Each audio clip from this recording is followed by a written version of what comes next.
Good morning, students of class 10. This is the second part of the revisional video of the chapter 4. And today we are going to talk about the proclamation of Queen. The 19th century was called as an age of association. And why was it called as an age of association? We will also learn about it. Due to the revolt of 1857, the British Empire realized that it would not be any longer easy to control over India as a colonial region by the British. So, after 1857, it wanted to give certain kind of concessions in its policies so that it will be a smoother ride for them to continue their journey on India as the ruling company or the ruling no longer ruling company but the ruling power.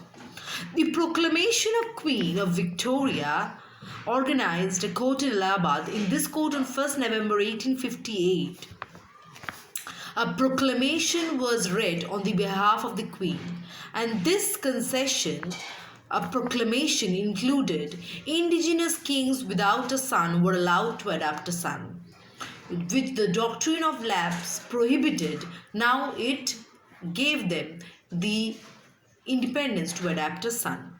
Abolition of title will no longer will be valid. Again, with the doctrine of lapse, which was abolished, again this was given.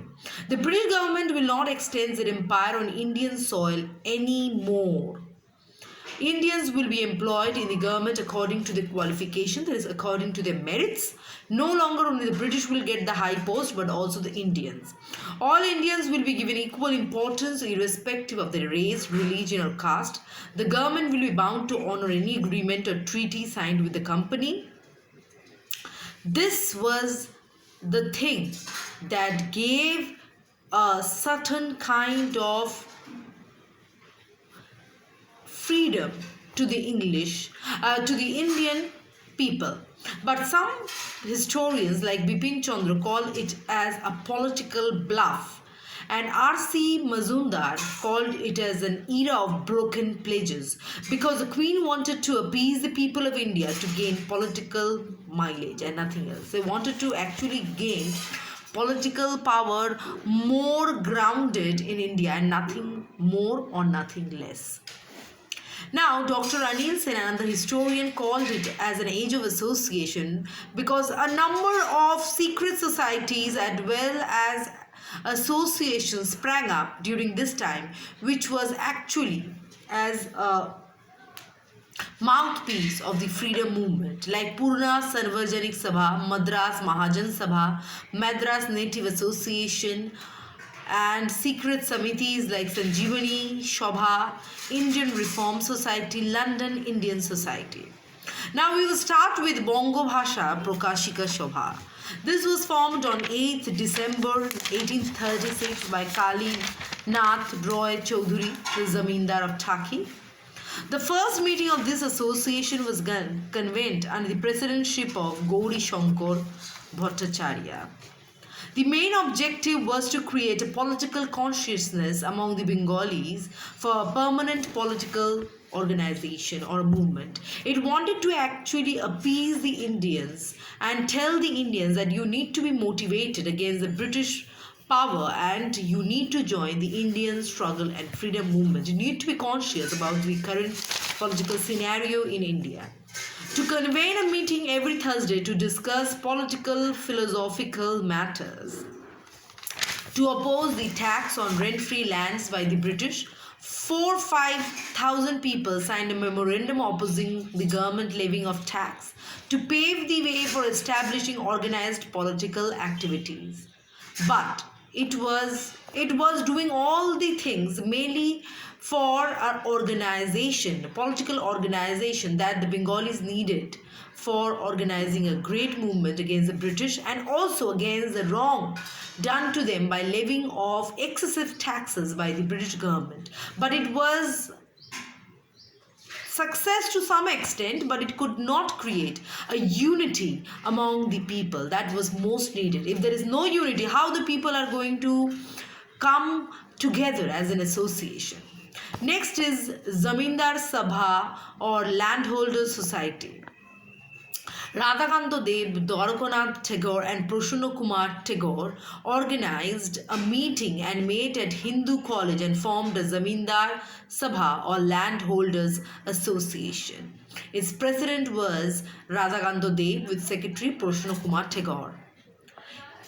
This association worked as its main aim was to oppose Regulation 3, to protect the interest of Zamindar of Bengal, Bihar and Orissa, to bring the British bureaucracy in favor of Zamindars. It was basically on the policies that would favor the Zamindars, to spread the Permanent Settlement Act, to reform the Department of Police, Judiciary and Revenue.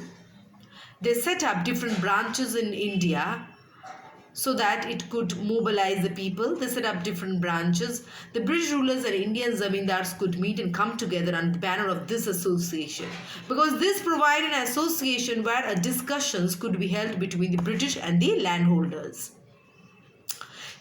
Ram Mohan formed the British India Society. The members of Landholders Society are sure to help the British India Society of London in different ways.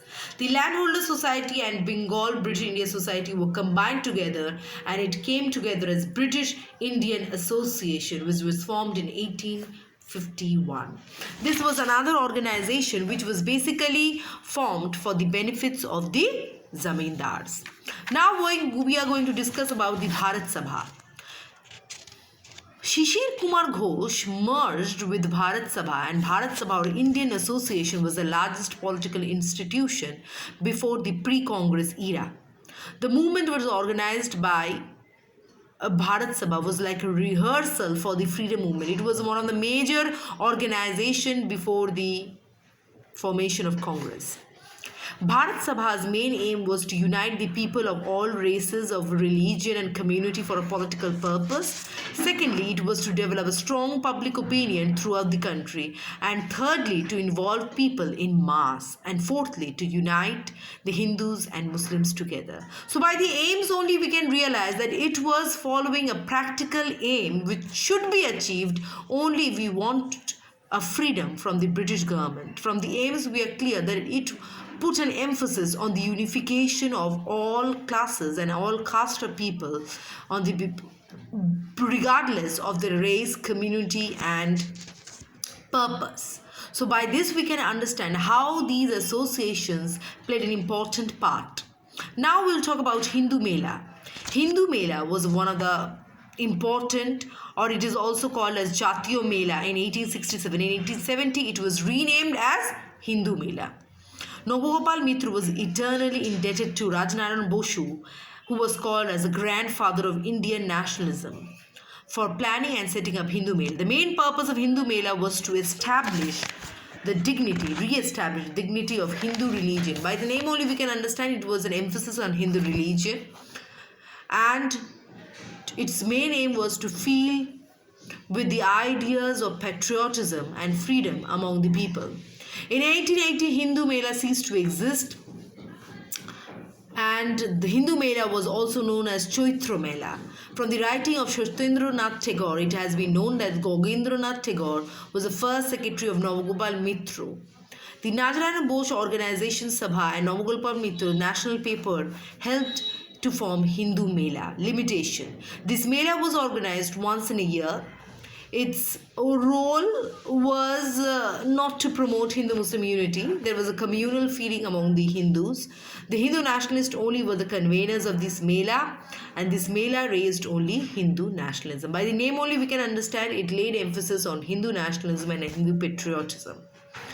It was to spread the glory of Hindu religion, to respect our national emblems, to raise the glory of India, to exhibit and sell the products that is made by the Indians, to spread nationalism, to create patriotism, and to create an attitude of self-dependency among the Hindus. So this was Hindu Mela. Up to this we are going to do. Next day we will follow with other important organizations and other important expressions.